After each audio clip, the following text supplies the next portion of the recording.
So Korra revealed in her live video yesterday that her first daughter got a huge deal to influence for Temu.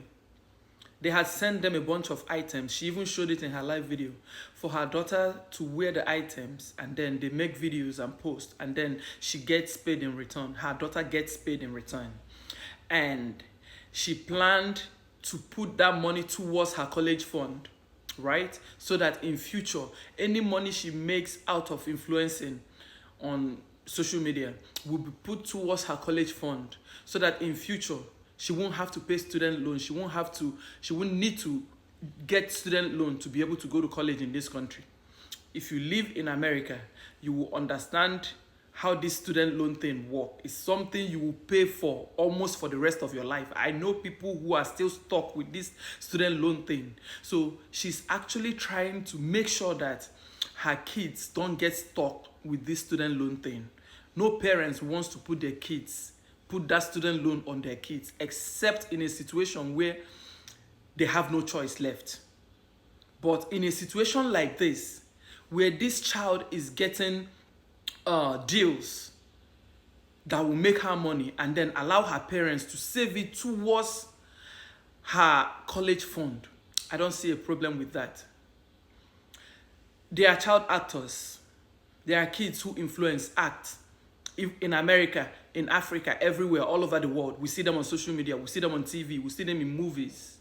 Yes, kids actually do act. So there is actually nothing wrong with this. But Baby J lost that deal because of her ex, because of Mr. Korra. I would say because of his selfish interest. Yes, I said what I said. As soon as I heard that on her live video, I went straight back to that video, the interview he did with one blogger, where he talked about he wants his kids, his daughters to be successful content creators on social media.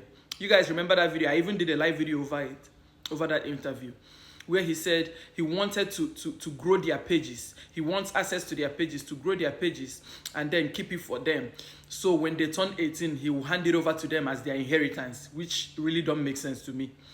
But yeah, he will hand it over to them as their inheritance, so they can take it from there. It will help them in becoming successful content creators, right? I went back and I watched that video, and I'm like, okay, what then happened? Isn't it the same man that said he wants his daughters to be successful content creators? So why didn't he consent to this deal?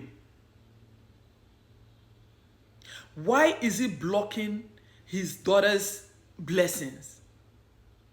Why would he let his daughter lose a huge deal like this just because you want to spite your ex? That's exactly what it is, honestly.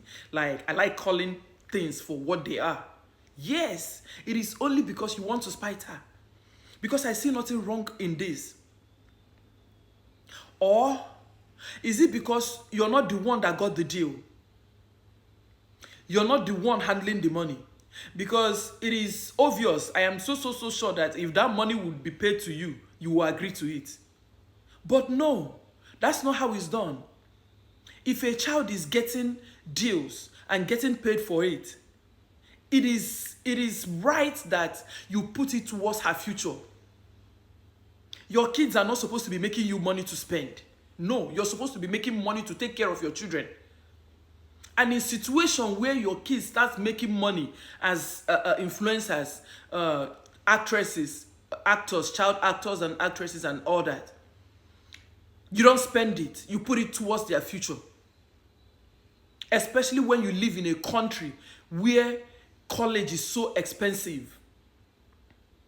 And it's not as if you can afford that college to pay your daughters through college. Even though you have mentioned that you don't even want your children to go to college, but their mother wants them to go to college. And there's nothing wrong with that. That is a mother wanting the best for her kids.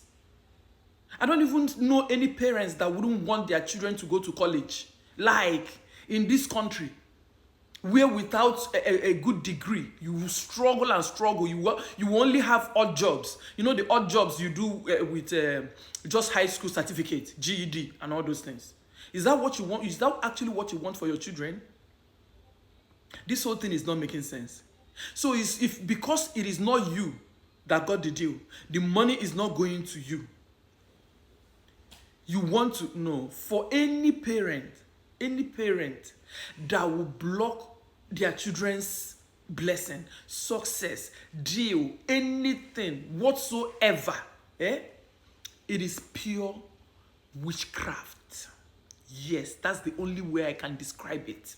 It is pure witchcraft. It doesn't make sense. What happens to not letting whatever transpired between you and your ex, whatever happened towards your divorce, whatever happened in a marriage, affect the kids? What happens to that? I thought that's the rules. I thought that's the way it's supposed to be. Well, there's no rules, but actually that's the way it's supposed to be. I thought that's the way it's supposed to be, leaving your kids out of all the mess going on in your lives as adults. Just because of the hatred you have for your ex. You don't care if he affects the children or no. This is a no-no. This doesn't make sense at all. And you know what's really crazy is that she will have to deal with this situation. Yes, she will have to deal with this man, at least until the kids turn 18. That is actually the worst part of this whole situation, honestly. In other words, women, be careful. Be careful who you let into your life. Be careful who you let into your space. Be careful who you have kids with. Most importantly, I am emphasizing on that. Be careful who you have kids with. Because you might get stuck with this person, even against your own wish, just because you have kids together and you have to co-parent. And I saw one person drop a comment, even though it seemed like a fake page, pretending to be a Korra fan, but honestly, from that your comment, I know you are not. I will put up that comment on this video. She dropped a comment saying that she blamed Korra for that. Why will he even seek his consent in the first place? That she should have gone ahead and do, and bro, like, do you actually even listen to yourself? Before you type that message, did you even listen to yourself? It is obvious you don't know how this child custody thing works, how co-parenting works. You don't know how it works. Yes, because at the end of the day, both parents will have to agree on something for it to happen. So she seeking consent from her ex before taking the deal is actually the right thing to do. You want her to take the deal, do the video, post it, and then he will now go use the old court order that he got to take it down as usual and continue to mess up her page. Honestly, as parents, I feel like it is very important to start educating our male children about letting go, about rejection. Yes. Because some people just don't know how to walk away. After 2 years, 2 years plus, she's still stuck in this mess. After 2 years plus, this man is still hosting live videos talking about her. He did that a few days ago. I haven't even talked about that one. And then I watched Korra's live video. This is not okay at all. It is not okay at all. The problem you have with your ex, throw it aside. Co-parenting means it doesn't matter how both of you feel as adults. The only thing that matters at that point is the kids' well-being, their happiness, all about the kids. This is simple. It is not rocket science. Mr. Korra, you need to calm down. You need to calm down. You need to calm down. It is not making sense anymore. At the end of the day, honestly, I am drained on her behalf. I am not even a party to all these things, but honestly, I am somebody who is just standing somewhere analyzing what is going on. But I am traumatized on her behalf. Now imagine the person wearing the shoes. So you people do not forget to continue to put Korra in your prayers, because this is not about to end anytime soon. At least until the kids are 18.